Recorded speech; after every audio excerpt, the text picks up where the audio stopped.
Well, are you ready for a world war? If you're not, I suggest you start getting ready. Welcome to Integrative Preparedness, by the way. Usually I don't talk about stuff like this, but I think it's reached that point. You know, a lot of people have been talking about the possibility of a world war for some time. And I don't think that most people, even the ones who talk about it, take it seriously or really know, what it might mean. So let's talk about this for just a minute. Do you know how World War I started? How or why? Well, do you know how World War II started or why? And if I ask those questions, most people will say, oh yeah, well, Germany, right? Germany. Really? Really? Well, let's take the easy one first, okay? Let's take World War II. If you ask the average American, maybe the average Brit, I don't know, but ask the average American, why did World War II start? What started it? And they'll say, well, most won't have any idea. That's sad, but it's true. The ones who do have an idea, think they know, will say either, well, Japan bombed Pearl Harbor. Well, that's when America got into it. You know that the war was going on before then, right? Oh, well, then others will say, well, it's when Hitler invaded Poland. And they go, huh, well, okay, and what was going on before that? Well, I don't know, they will say. It doesn't matter. Well, it does matter. And the fact that most people doesn't matter points to the reason that we get in the situations we get in. World War II was assured by World War I. World War I was assured by international banking interests. And yet, if you try to talk about those things, people's eyes glaze over.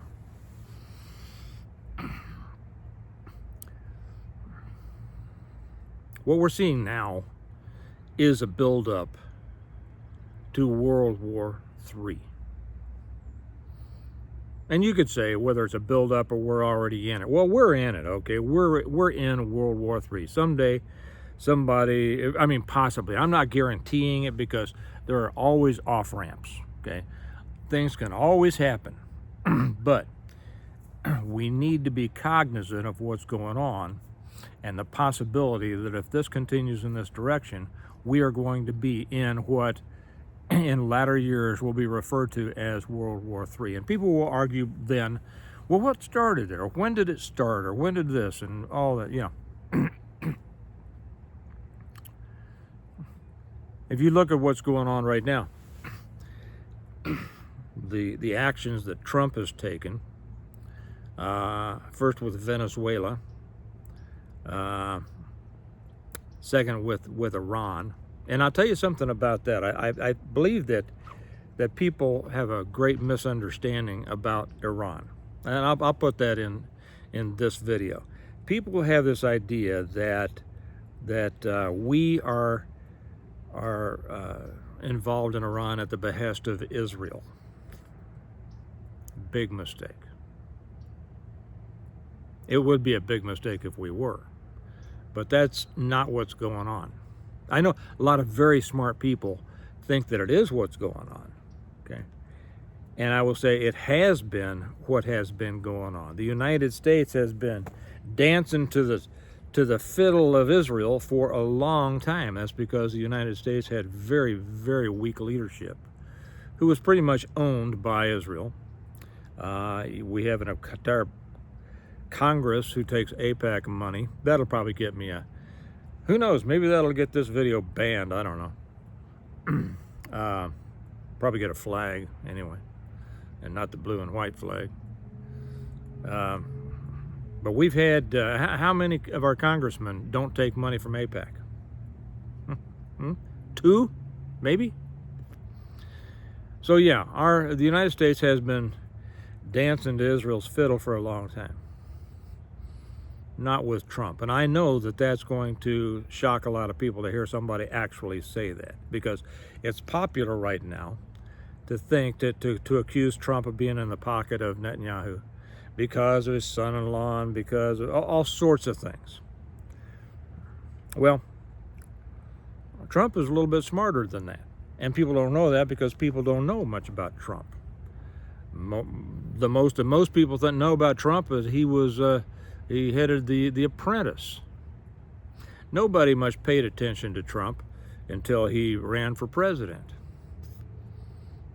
And like I've said many times before, I followed Trump for many, many years. Read every book he's got that he put out. And I won't say that I know him because I don't know him. But I know a lot more about him and his background than most of the people spouting this stuff out here. And Trump is no fool. Trump's probably the smartest president we've ever had, including Lincoln and Jefferson and Kennedy and Washington. He's not a, what should I say? He's not an ideologue, though. Isn't that what Rush used to say? He's not an ideologue. He wants to, he's a deal maker. And that's not necessarily bad. Too many people who don't know business will immediately say, deal maker, he makes a deal, you make a deal, that's bad. No, it's not bad. It's how you get things done. And it's only those who have never been in a business of their own who will say anything like that, okay? It's easy, you know, when you have never been the one responsible for starting, building, and running a business to throw out these very simplistic, you know, platitudes. Well, Trump is very smart. He gets things done. And this will be a shock to a lot of other people too, he loves America. You know why he loves America? Because he's done very well here. He is a patriot. You know, he was first cadet at New York Military Academy. Probably 99.9% of the people out there don't know that. Yeah. But guess what? He didn't want to go in the military. He wanted to do something else. As a result, over the years, he has employed millions of people. Millions more than his detractors have. Millions more than the so-called working man who tears him down so much has. And he's done it. He's been able to do that because he's smart. He's made deals all over the world. And I'm not saying that makes him a good person. I'm saying that makes him smart because he's been very successful. Well, he's using that knowledge and that intelligence to play a very complicated game that usually he wins. And that's what and for the benefit of America.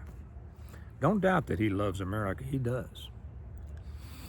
And so what he has done, he has seen that, and this ties in what I was saying. Why did those world wars, why did those previous world wars start? It was never the big things, okay?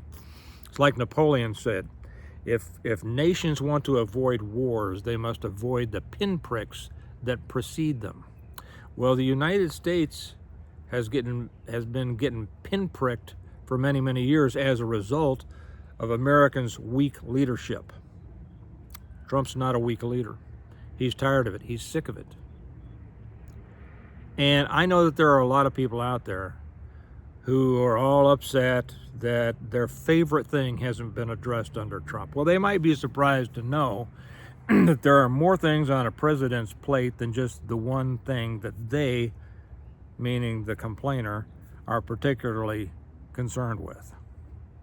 And the thing that is at one of the tops of Trump's list is returning America to a point of stability, power, and safety. It's been dangerous. We've been living in a dangerous world for many years because of the decline of America, the weakness of America. And the steps that Trump has taken right now are meant to return America to a position of power and leadership again in the world, juxtaposed to Obama's apology tour and Biden's active participation in the decline of the United States and the buildup of American enemies. And in typical Trump fashion, and I will say right this, there may be some watching here who will disagree vehemently with me. I would suggest to you that you study more, that you learn more. If you disagree with me, learn. Try to disprove what I'm saying, not with an emotional opinion, but go back and actually learn. So by taking out Venezuela, by going into Iran, I'll get back to how he's using Netanyahu in a minute. He is taking the major shots at our two biggest enemies. Number one, China. Number two, Russia. Russia should not even be an enemy of ours. Russia is an enemy of ours because of many things that we've done to them since World War II. If you're familiar with those things. If you don't know what I'm talking about, instead of arguing with me, go back and study it. If I were the Russians, I would be pissed at the United States too, after what the United States did to them at the end of World War II. Doesn't mean I support the Russians. It means that I understand their position. But China is the deadly one. We have a lot in common with Russia. We should be, if not friends, at least allies or at least associates with Russia. China is the one. China is the danger. So by taking out Venezuela and by taking out Iran, we have done away with, number one, a very vocal enemy of the United States. A regime that for the last 47 years has been screaming death to America. You tell me what's wrong with taking them out. Interrupting their oil, seizing their oil, freeing people from an oppressive, tyrannical regime that slaughtered thousands of its own people. You tell me what's wrong with that. And as a result of doing that, we deny our greatest enemy one of its most important resources, which is oil from imports. This not only takes out enemies in Venezuela and Iran, it starts to stabilize South and Central America. And then it sends a message throughout the Middle East. It sends a big message to Russia, and it sends a huge message to China, who has been infiltrating the Middle East, Africa, and South America for years, who thought they were ahead of the game, and they were until Trump got in this second time. So this has been a gut punch to China. And they are, they're I'm very disappointed when I see other channels and news outlets who act as if these other countries are so much better, so much more effective in their military and all that than the United States. These people, as far as I'm concerned, are enemies within. But getting back to this, Israel had been used to using us, but Israel did not use Trump. Trump used Israel in this, you see? And he did it in a way that establishes American dominance again throughout the world. A lot of people will say, well, but Netanyahu, he went over 7 times to Washington to tell Trump what to do. You don't understand. There's, these are like lessons from The Godfather that sometimes I address on the Patreon channel. I will do that again. If you're not with me on the Patreon channel, you might want to come on over there, because there's so much in The Godfather that people completely misunderstand. Netanyahu came to see Trump 7 times. Whoever's in charge does not go see the other person. Do you understand that? The one who's in charge sits there and either calls for people to come see him or waits for people to come ask him for a favor. So people have that totally backwards. The other thing is when they'll say, did you see he pushed in Netanyahu's chair? And then I'll get back in a minute to World War III. Don't worry. See, this stuff is more complex than most people understand. Oh, he pushed in Netanyahu's chair just like and Netanyahu. What's Netanyahu's real name? Milikowski, something like that, because he's Polish, right? His family changed his name to sound more Jewish back in Poland. No, that's something that a servant does. He did the same to Modi. No, that's something that a man does for a woman. You see, that's something that a man does. It's kind of a proprietary. It's like, here. It's an insult wrapped in a gesture of respect. It wouldn't be an insult to a woman. It denotes, let the stronger person help the weaker person. Do you understand it? There was a scene in The Godfather that also demonstrates that. But I'll talk about that over on the Patreon channel, because I'm sure I'm already going to get enough argument here. That's just from people who don't understand. So, Trump has lined these up on the board. And he's saying, no more. He knows he's got just a couple of years to get things done. He's taken out Venezuela. He's taken out Iran. That was the big danger. Now, if China understands, and I think Trump is going to make them understand, don't think that China is above the United States. China isn't near on the level of the United States. Russia isn't near on the level of the United States. Although we have a lot of people, including many Americans, some Americans with YouTube channels, that will say, "Oh yeah, they've got this and they've got that," and oh, you know.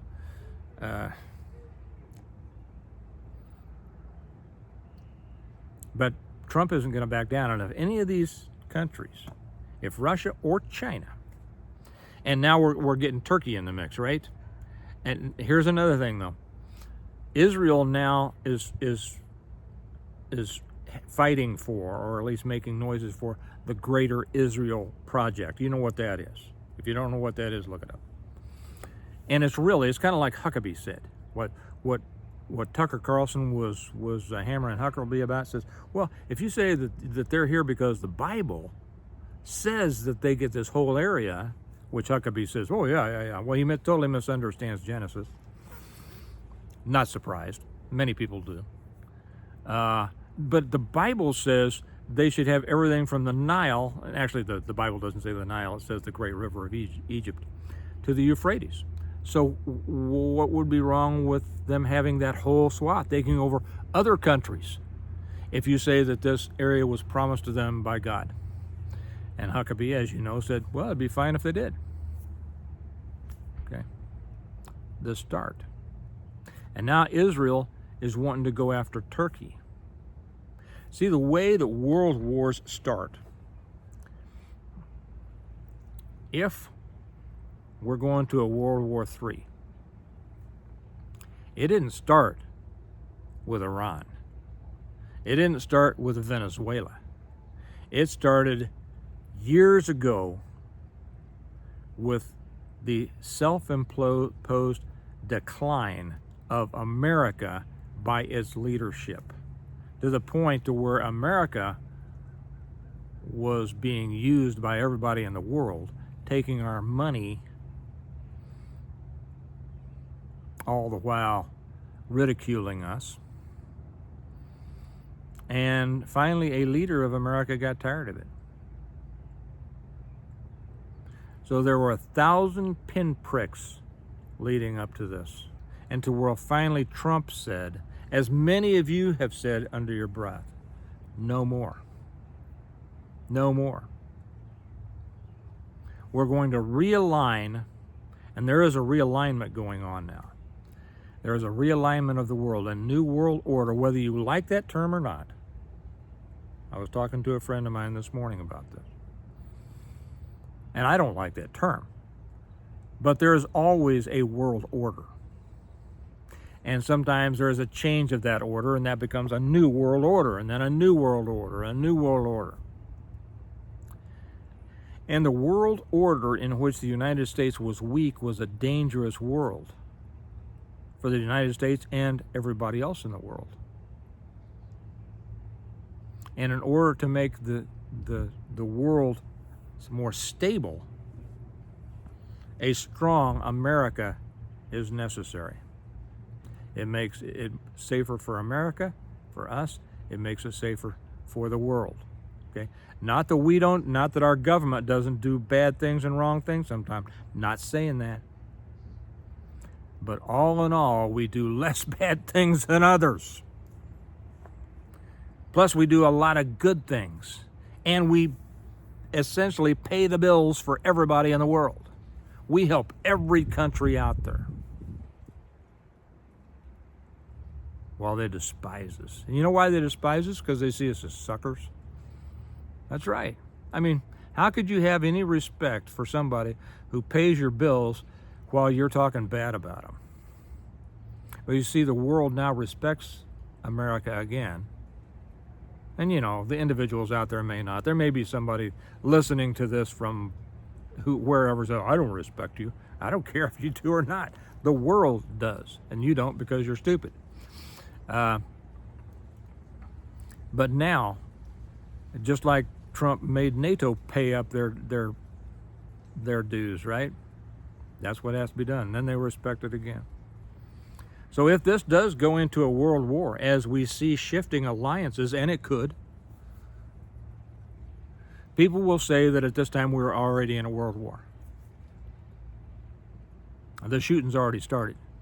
Okay? We'll see what happens with Iran. And then we'll see what happens with Turkey. Here we have an ally that they call our greatest ally, Israel, saying that they want to go after Turkey, who is one of our allies in NATO. But Turkey's strange. Erdogan is nuts.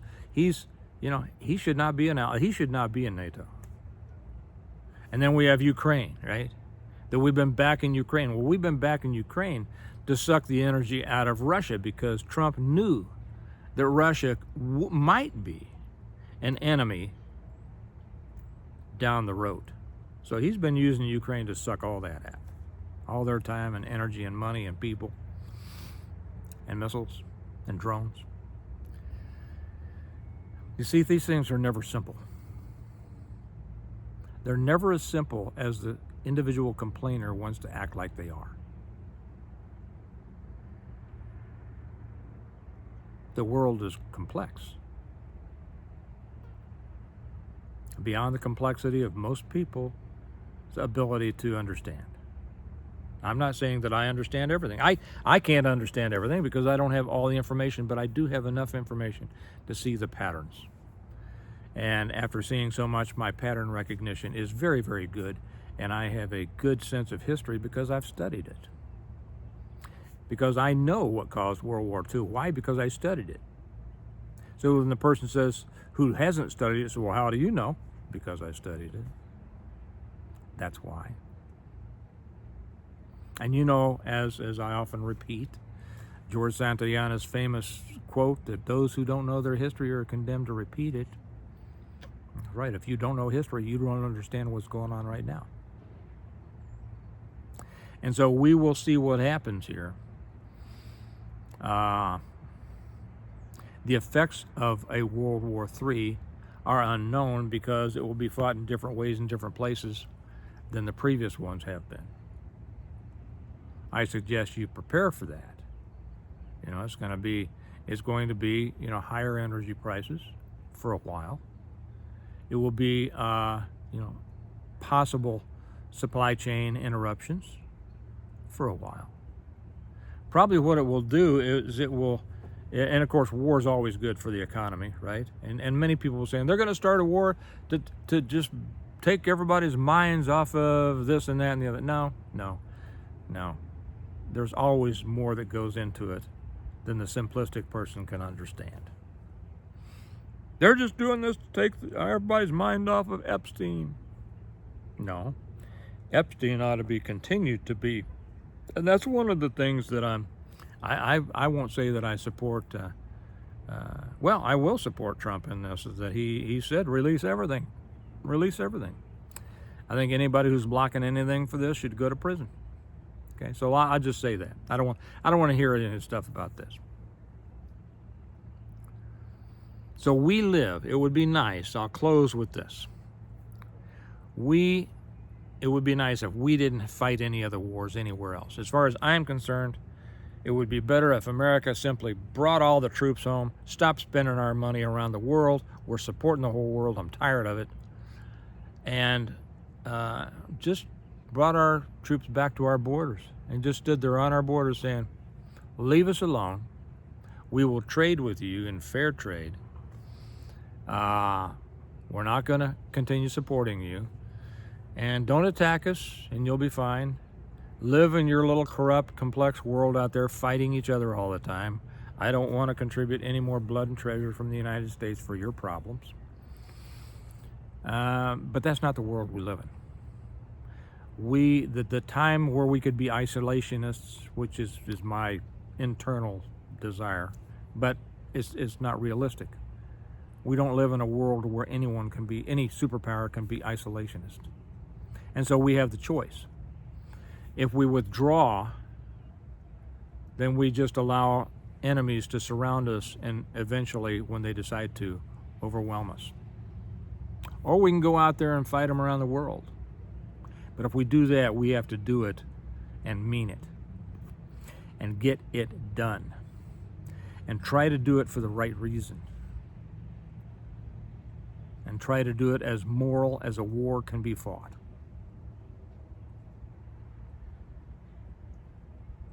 So, prepare yourself for a world war. It'll be World War III. It will affect us here. Nobody knows the extent to which it will. But as the Chinese curse says, may you live in interesting times. And that's when we live right now. So, prepare for a world war. And I'll talk to you later. Bye-bye.